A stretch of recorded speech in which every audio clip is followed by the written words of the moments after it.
sujud itu salah satu tempat yang dikabulkannya doa kita.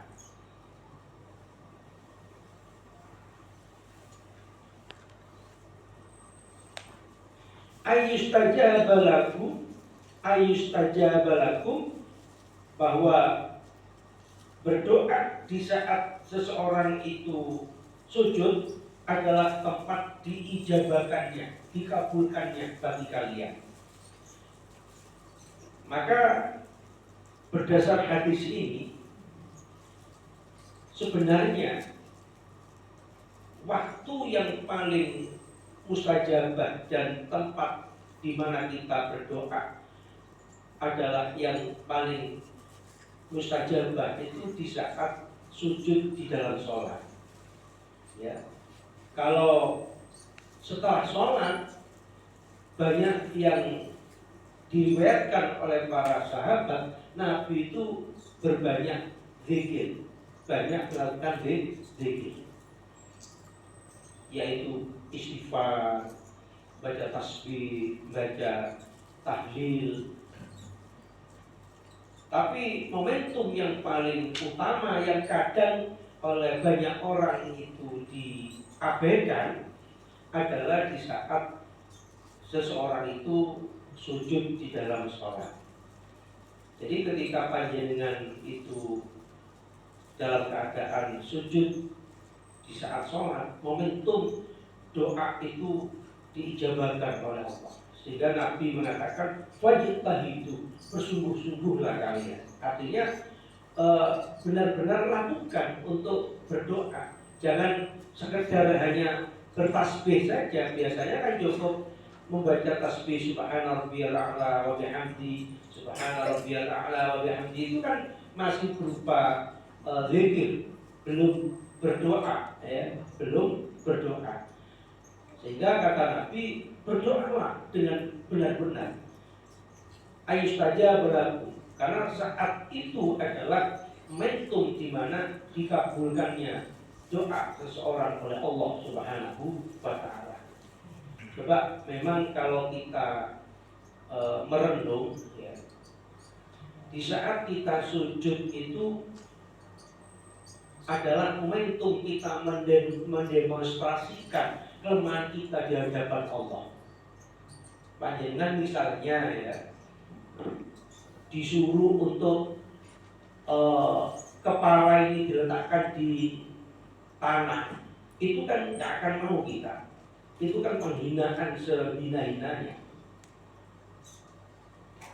Tapi kita dengan rela, ikhlas, bersyukur meletakkan kepala kita di tanah untuk kemudian menyembah Allah, itu Allah sangat senang, ya, melihat hambanya tawadhu, merendahkan diri di hadapannya, itu Allah sangat bangga dan senang.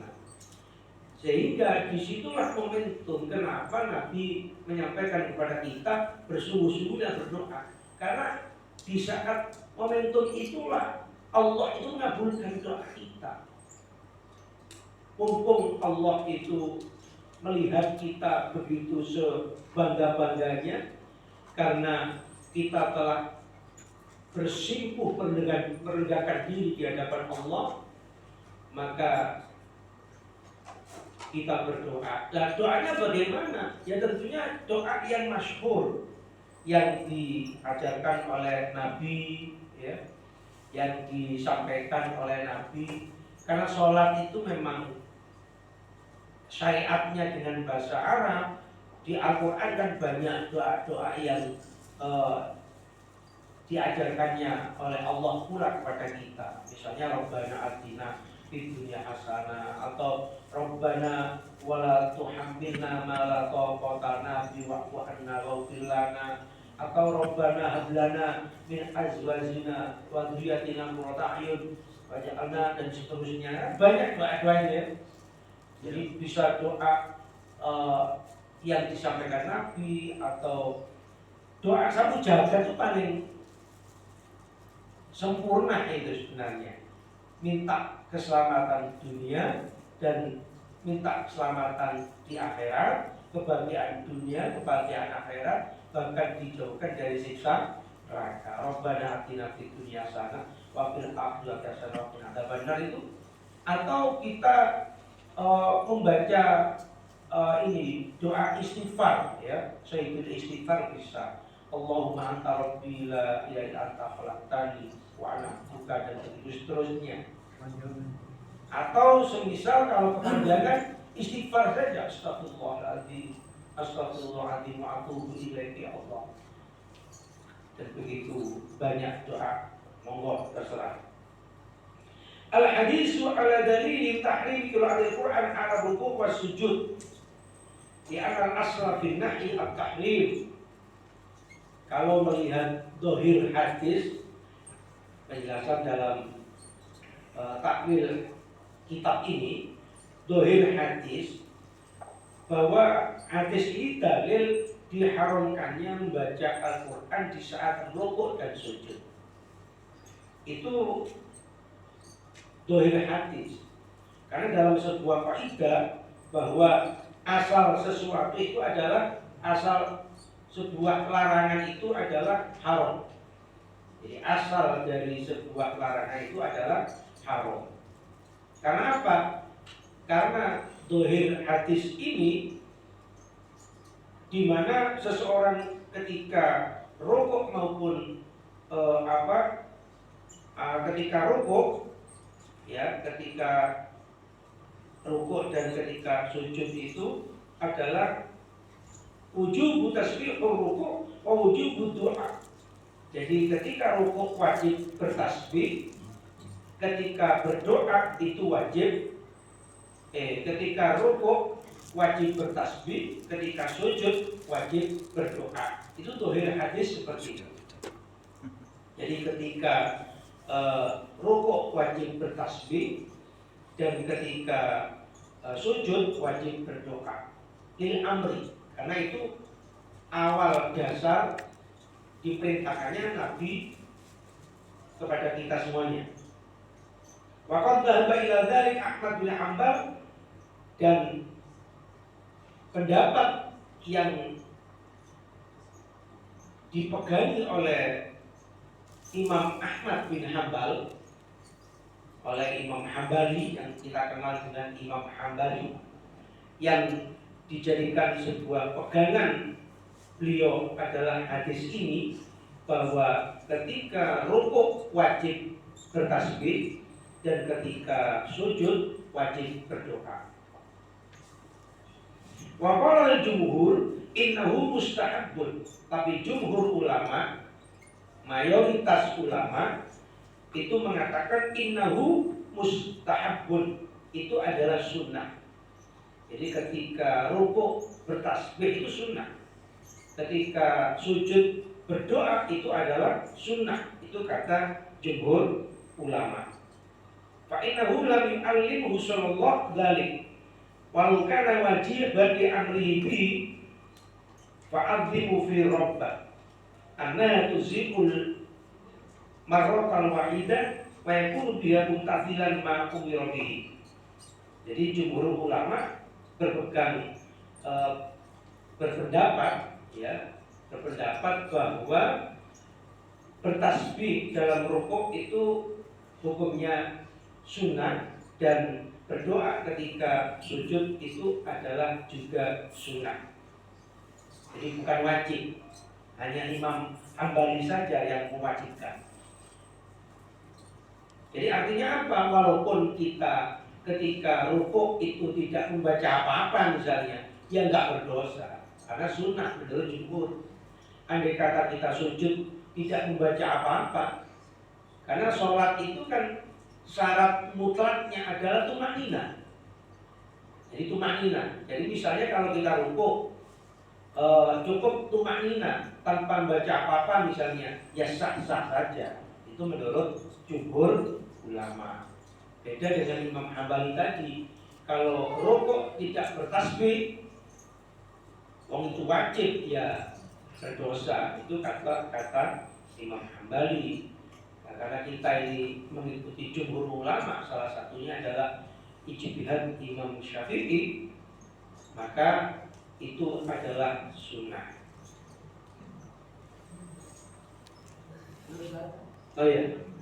Sebelum dilanjut, Saya ingin menyampaikan bahwasanya saya sudah lama karena anjuran dari salah satu ulama di dalam sujud terakhir itu, kalau saya menjadi imam itu berdoa Allahumma inna nas'aluka husnul khatimah, itu yang pertama. Oh ya.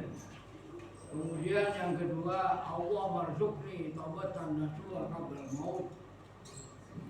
Itu yang kedua. Yang ketiga,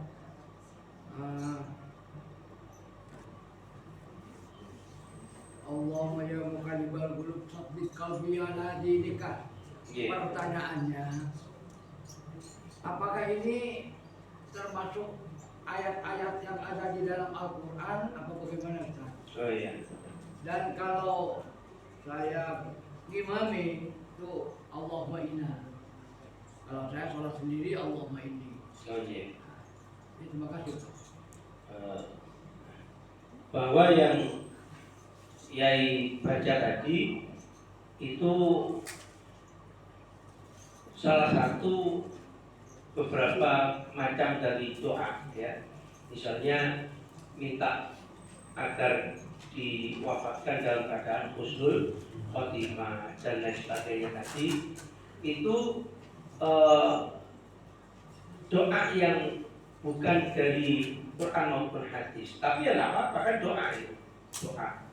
Jadi doa dalam sujud itu tidak harus menggunakan doa yang sebagaimana tercantum dalam Al-Quran maupun hadis. Bisa dengan doa-doa sebagaimana Yasir bacakan tadi, ya tentu dengan bahasa Arab dan kita mengerti, ya. Ya misalnya Allahumma firli itu kan sederhana, Allahumma firli, ampunilah dosa kami ya Allah, atau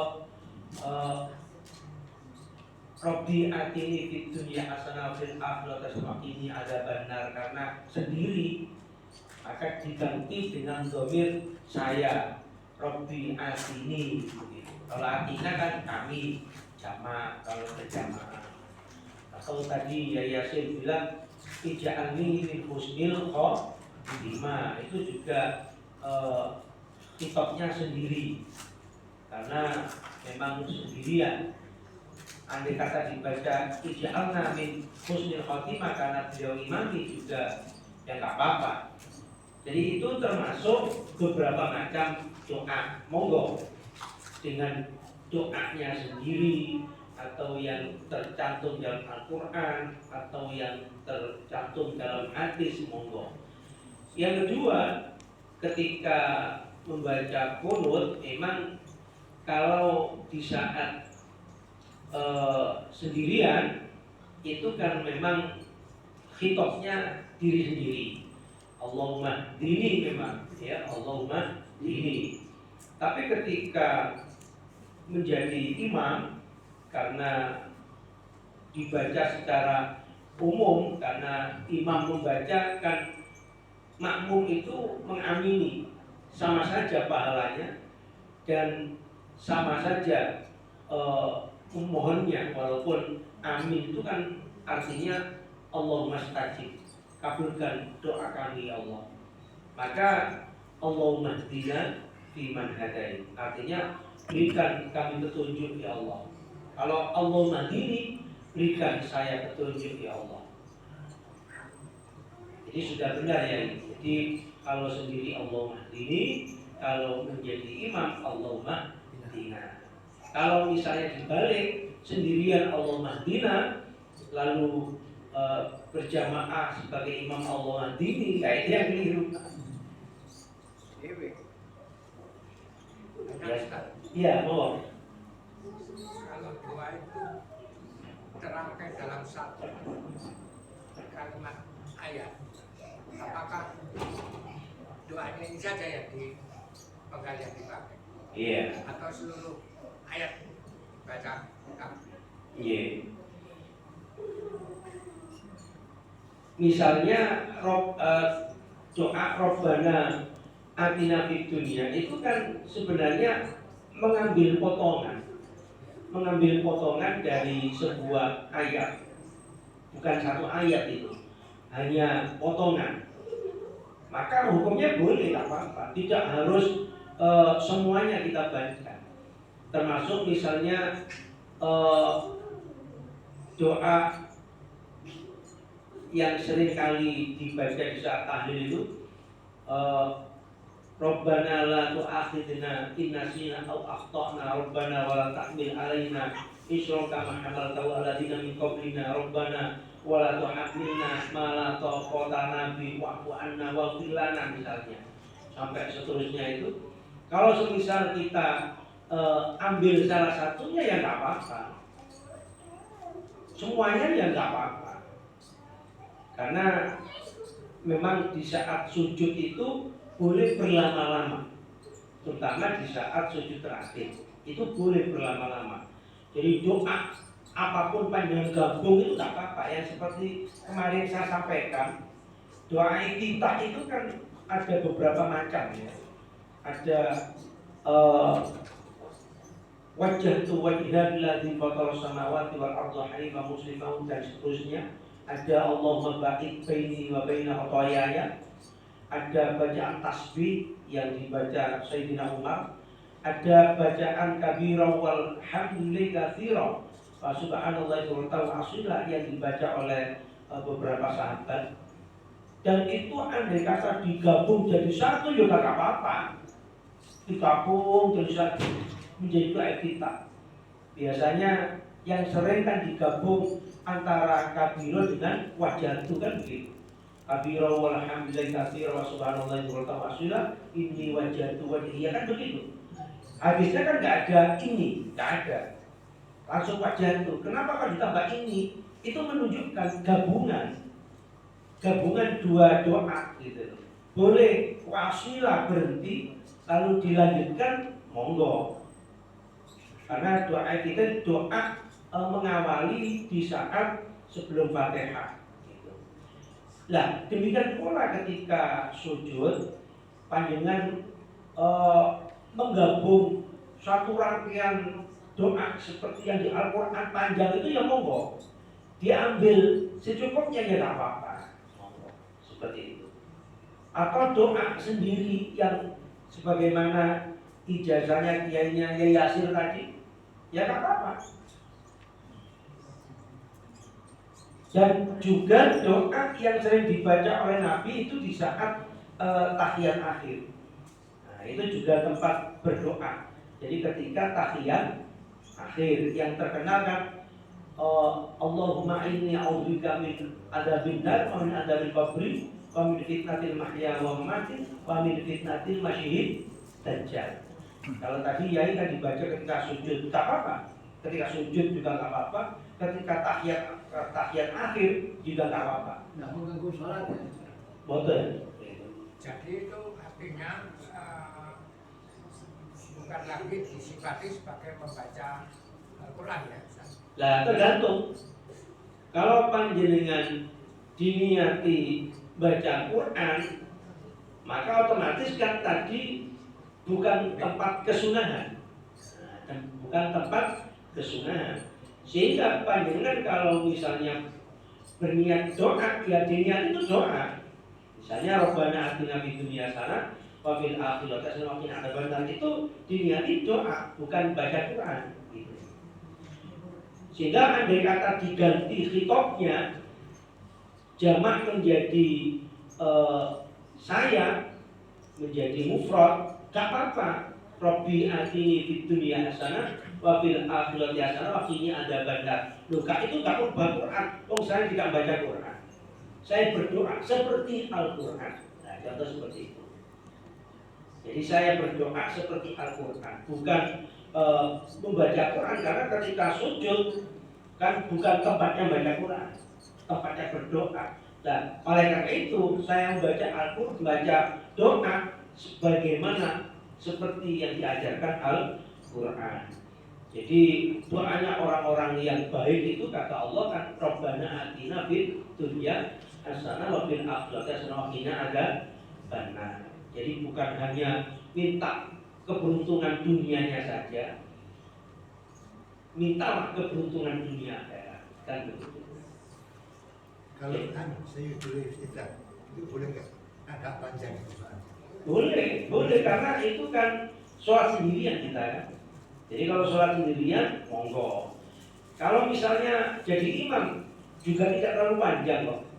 Allahumma anta rabbi la ilaha illa anta khalaqtani wa ana abduka wa ana ala hadika wa adika masaqtal. Lumayan tapi. Ya lumayan. Tapi kalau misalnya sendirian itu dibaca 10 kali, 100 kali ya nggak apa-apa.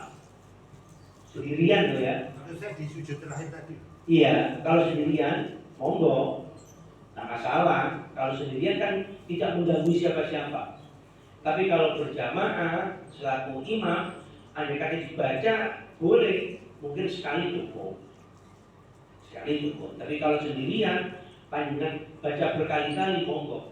Karena namanya saja Sayyidul Istighfar, rajanya istighfar, itu yang terbaik. Induk daripada istighfar. Ya Ustaz, Iya. meneruskan yang Indo istighfar itu, Iya.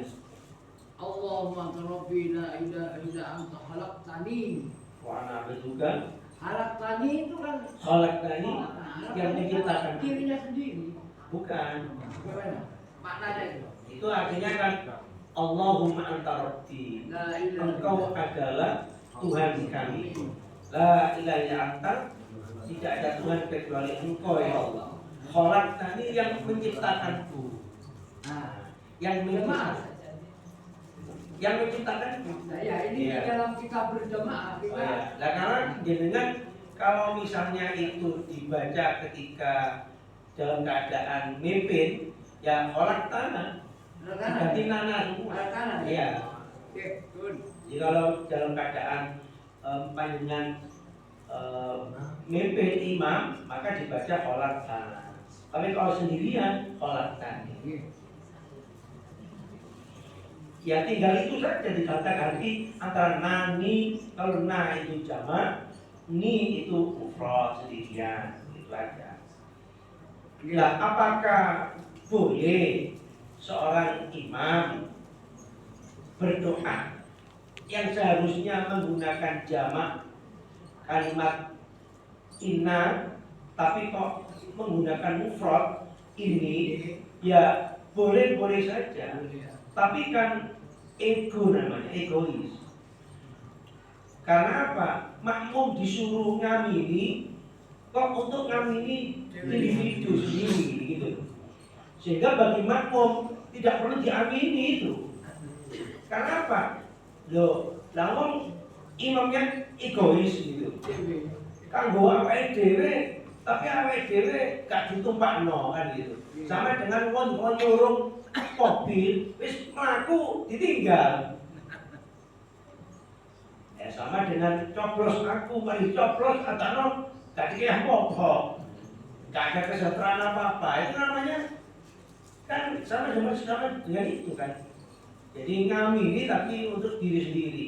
Makanya etikanya kalau mimpin, kalau ketika berdoa, maka kalau ada yang ngamini walaupun satu orang, maka diganti dengan jamak. Misalnya tadi orang tanah, Allahumma hdina, dan begitu seterusnya. Ada lagi pertanyaan? Banyak Ustaz. Oh iya. Kalau dalam sujud itu apa harus didahului dengan subhanallah al-arab yang baru berdoa atau langsung boleh doa dari awal? Oh iya.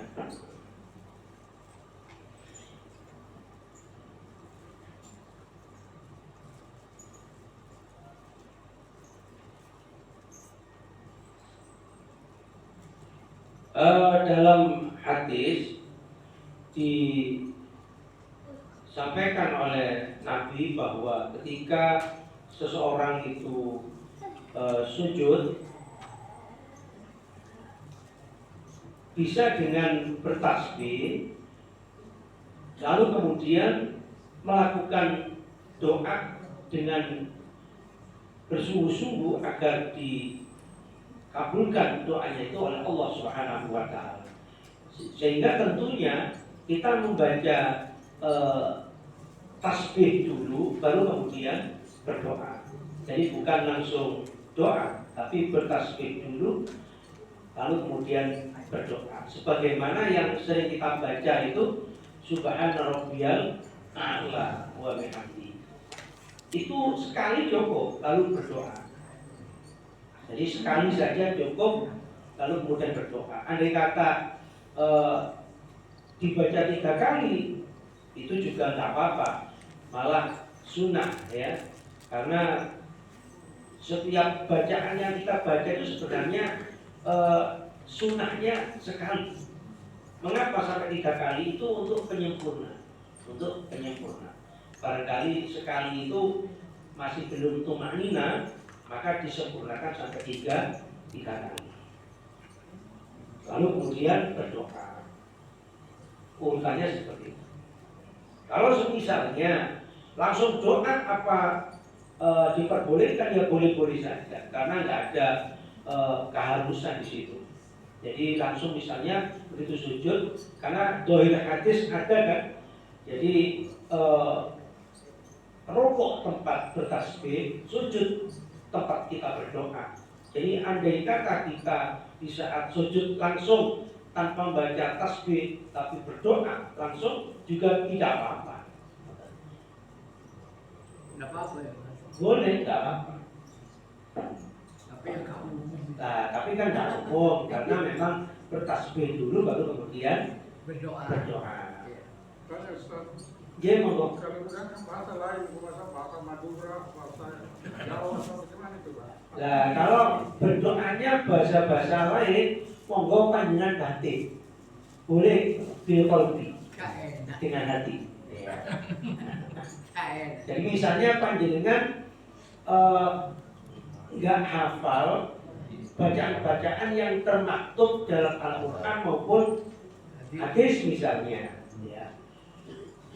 Terus kemudian ini berdoa bahasa Arab juga nggak bisa misalnya, maka cukup dengan dalam posisi sujud itu hatinya meminta kepada Allah, karena Allah itu mendengar setiap gerakan hati kita.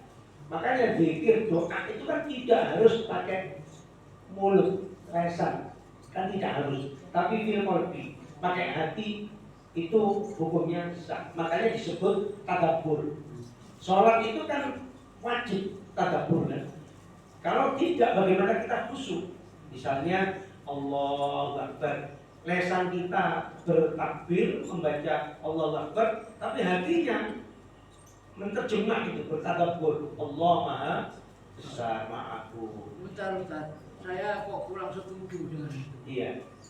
Karena kita sujud di dalam satu sholat itu masih dalam rangkuman sholat, Iya. dimana tidak boleh dicampur dengan bahasa Madura atau bahasa Jawa, nggak boleh. Nggak boleh, Nggak boleh. boleh. Jadi, Tapi hatinya, Hatinya. hati. bukan lesannya loh ya. Sekalipun hati Oh tidak boleh, nggak apa-apa. Karena Hatinya. Allah kan maha tahu. Oh iya, makanya orang nggak tahu. Allah karena maha tahu itu, andai kata seorang berdoa di hatinya, sah, nggak apa-apa. Karena Allah nggak tahu. Hatinya berdoa. Iya, sujud. tapi kan kecampuran bumoyot. Oh betul. Gado-gado Ya, dicampur enggak. aku ini ya. Enggak apa-apa. Jadi yang lesannya nggak boleh.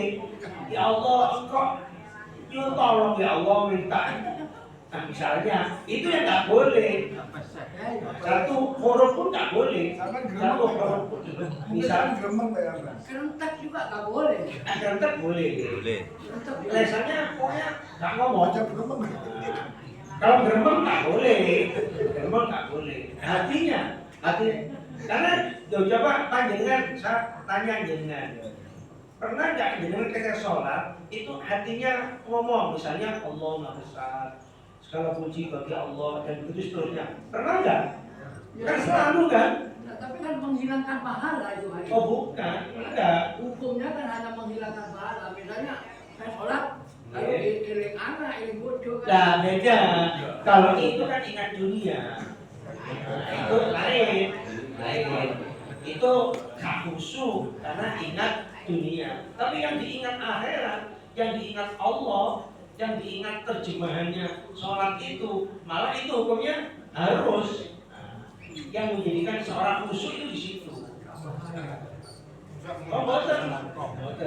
Jadi yang bahaya itu, yang nggak boleh itu sholat berpikir dunia, mikir anak, mikir bojo, mikir utang, kredit tak lunas. Nah itu yang menghilangkan khusyuk dan pahala sholat, malah menurut Imam Ghazali itu batal. Nah itu batal. Tapi kalau panjenengan bertadabbur, menerjemah bacaan sholat, Allah Maha Besar, misalnya, boleh, gak apa-apa. Qul huwallahu ahad, katakan Allah itu Maha Esa. Gak apa-apa, menerjemah terus, sehingga menjadikan kita fokus dengan sholat kita. Nah termasuk sujud, doanya doa akhirat, doa tentang ya Allah matikan kami husnul khatimah, seperti yang baca tadi kan begitu sebenarnya. Cuma di bahasa Arabkan, kan begitu. Nah ini nggak ngerti bahasa Arab ya Allah, bahasa Arab nggak ngerti, doa Quran juga nggak hafal, maka boleh hatinya saja sujud yang lama, hatinya minta kepada Allah, matikan kami husnul khatimah ya Allah, matikan kami menjadi orang-orang yang beriman ya Allah. Kan begitu. Jangan enak minta bahasa Arab. Dia nggak ngerti bahasa Arab kan repot. Pakai hati. Tapi gak mikir, sujud mikir dunia, ya Allah, utangku kakek, utangku ya Allah, susahku ya Allah. Ya gak boleh mikir utang. Walaupun di hati itu namanya gak khusyuk, kan begitu. Cukup Ustaz. Betul ya? Gak bahaya kan? Bahaya itu nanti kalau mikir utang ya, mikir dunia gak boleh. Tapi kalau doa, monggo, gak apa-apa. Saya kira demikian. Karena waktunya sudah agak siang, ada momentum kegiatan lain. Mudah-mudahan kajian kita dapat keridhaan Allah dan memberikan manfaat. Allahumma amin. Demikian kurang lebihnya maaf. Hari kita tutup dengan doa majelis. Subhanallahumma wa bihamdika, asyhadu an la ilaha illa anta, astaghfiruka wa atubu ilaik. Terima kasih kepada para ibu yang telah menyediakan makanan untuk kita semuanya. Assalamualaikum warahmatullahi wabarakatuh. Waalaikumsalam warahmatullahi wabarakatuh. Allahumma shalli ala Muhammad ya Rabbi shalli alaihi wa sallim. Allahumma shalli ala Muhammad ya Rabbi shalli alaihi wa sallim. Allahu rabbuna ala nuril mubin Ahmad al-Mustafa sayyidil mursalin wa ala alihi wa sahbihi ajma'in.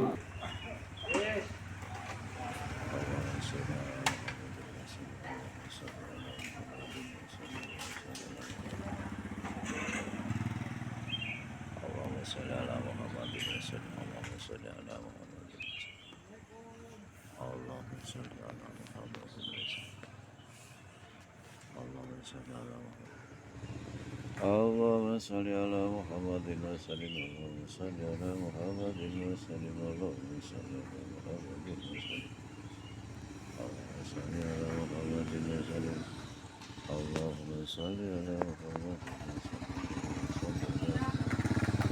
Yeah. Allahumma shalli ala Muhammadin wa sallim. Allahumma shalli ala Muhammadin wa sallim. Allahumma shalli ala Muhammadin wa sallim.